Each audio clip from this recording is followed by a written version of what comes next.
कि जिंदगी भर गालिब भूल करते रहे, धूल चेहरे पे थी और आईना साफ करते रहे। हम मांग करते रहे साहब ये माफ़ कर दो, वो माफ़ कर दो, लेकिन सरकारें जो गलती करती हैं उसकी हम डट करके मुकाबला नहीं करते। ये किसी हालत में कानून कहा ही नहीं जा सकता।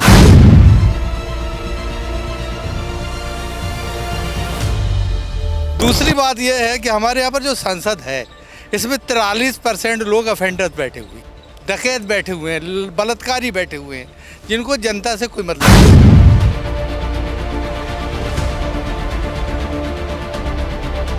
सुप्रीम कोर्ट का जो जज है हमारे यहाँ के राष्ट्रपति को शपथ दिलाता है, अब जाकर के घोड़े से गधे पे जाके बैठ गए।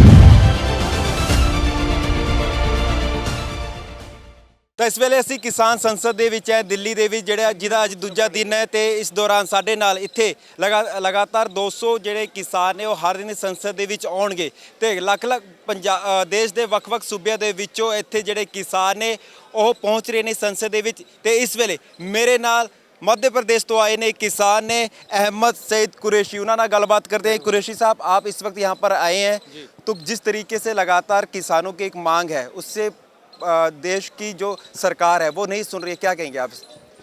देखिए क्या हो रहा है साहब, गालिब का एक शेर था कि ज़िंदगी भर गालिब भूल करते रहे, धूल चेहरे पे थी और आईना साफ करते रहे। भारत का संविधान लिखित संविधान है, मैं एडवोकेट हूँ इसलिए मैं आपसे बोल रहा हूँ कि भारत का संविधान लिखित संविधान है और इसमें नीति निर्देशक तत्व भी मतलब ऐड है संविधान में।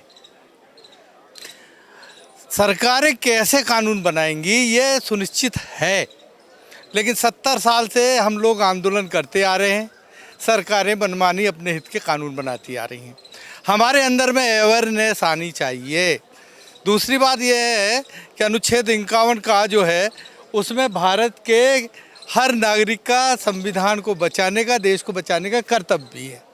हम मांग करते रहे साहब ये माफ़ कर दो, वो माफ़ कर दो, लेकिन सरकारें जो गलती करती हैं उसकी हम डट करके मुकाबला नहीं करते जी। इसकी वजह से 70 साल से अरबों खरबों रुपए हमारे नष्ट हुए हैं। और ये किसान आंदोलन भी जो चल रहा है, मैं आपसे बताऊं कि किसान ये जो विषय है, कृषि विषय जो है राज्य सरकार का है, ना कि केंद्र सरकार का।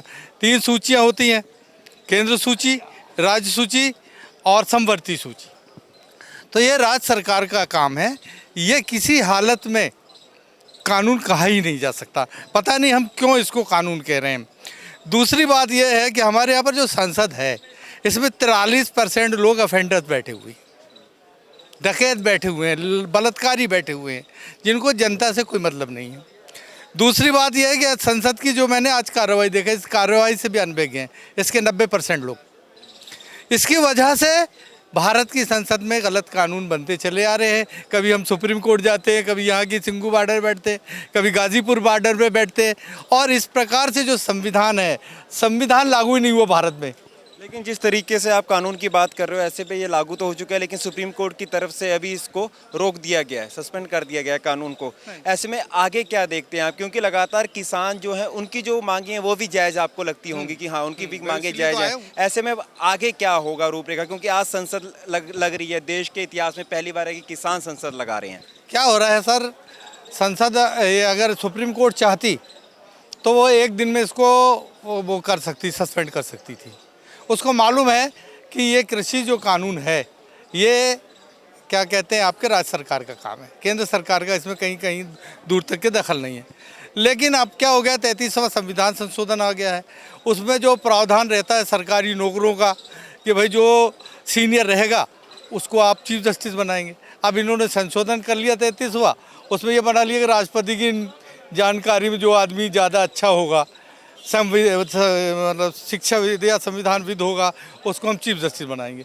10-10, 20-20 जूनियरों को छोड़ करके, सीनियरों को छोड़ के अपने आदमियों को बना देते हैं। और आप देख ही रहे सुप्रीम कोर्ट क्या कर रहा है इतने दिनों से।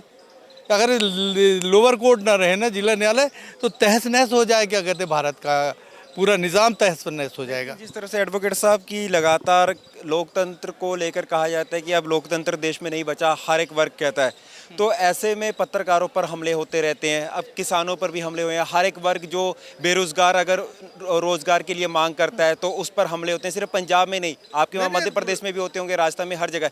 तो मतलब अब जो अपने हक की मांग उठाता है उस पर आखिर इस तरह के अत्याचार क्यों हो रहा है? क्या लगता है कि लोकतंत्र अब हमारे देश का जो है वो खतरे में है? नहीं, आप देखिए ना, जो इंडेक्स है हमारे 181 देश हैं वर्ल्ड में, उसमें हम लोकतंत्र में 54वें स्थान में आ गए हैं। आप देख रहे हैं कि बाकी तो ऐसे हैं 150 देश हैं जिनको देश कहा जा सकता है। किसी की 2000 जनसंख्या, कोई 20,000 जनसंख्या, ऐसे देश हैं जिनको मिला के 181 कर रहे हो आप। तो हमारा जो है देश का करीब करीब 80% लोकतंत्र समाप्त हो चुका है। और दूसरी बात क्या है, लोकतंत्र इसलिए समाप्त हो चुका है कि जो लोकतंत्र की रक्षा करने के लिए सुप्रीम कोर्ट बैठा है वो अब स्वतंत्र नहीं है। वहाँ के जज को एक लेडीज़ के साथ फंसा दिए, अपना काम करा लिया, राफेल में सौदे में भी करा लिया और उसके बाद में उसको सांसद सदस्य बना लिया। कितने शर्म की बात है उस जज के लिए भी। आप देखिए कि सुप्रीम कोर्ट का जो जज है हमारे यहाँ के राष्ट्रपति को शपथ दिलाता है, अब जाकर के घोड़े से गधे पे जाके बैठ गया।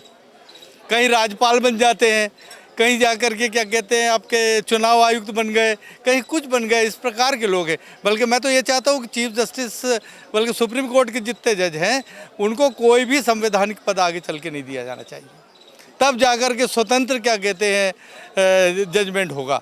दूसरा ये लागू होना चाहिए कि जो सीनियरिटी के हिसाब से आप चीफ जस्टिस बनाइए। लगातार आप जिस तरह से जजेस पर सवाल, मतलब कोर्ट की उस पर सवाल आप जिस तरह से उठा रहे हैं, हमारे सिस्टम पे सवाल उठा रहे हैं, कई केस ऐसे हैं, लगातार केस होते रहते हैं, पढ़ते रहते हैं, रजिस्टर होते रहते हैं, लेकिन उनका कोई जो फाइनल डिसीजन नहीं निकल पाता है। न्याय प्रणाली बहुत ज़्यादा करके पेंडिंग रखी जाती है, लंबी हो रही।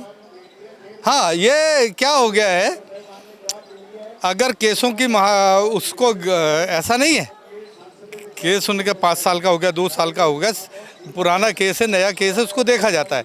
दूसरी बात यह है कि जो महत्वपूर्ण केस है उसको तत्काल भी सांसद सुन ये मतलब न्यायपालिका सुन सकती है। आपने देखा ना कि अपने क्या कहते हैं जो रात में भी हमारी बड़े लोग जो होते हैं वो कहा जाता है कि उन्हें उनका जल्दी सुन लिया जाता है, आम लोगों के बारे में नहीं सोचा जाता है। आम जो लोग हैं, आम जो व्यक्ति है, आम नागरिक, उसके केस तो अभी भी पेंडिंग है, लगातार डर डर की ठोकरें खाते, कई पीढ़ियाँ गुजर जाती हैं। जी हाँ, वो तो क्या है कि सिस्टम में भी वो मतलब इसी प्रकार का हो गया है, हर जगह पैसे की बात आ गई है। दूसरी बात ये आ गई है कि हमारे पास जो जज हैं उनके 50% पद खाली। सबसे बड़ी बात यह है कि जिस प्रकार से यहाँ पर निर्णय होने की ज़रूरत है या सुनवाई होने की ज़रूरत है, उसके 50% पद खाली है। गवर्नमेंट उनको भरती नहीं है, वो तो पुलिस वालों को बैठाती है ताकि जनता को डंडा मारे, या हमने जो कानून बनाया है उनकी भर्ती करते हैं।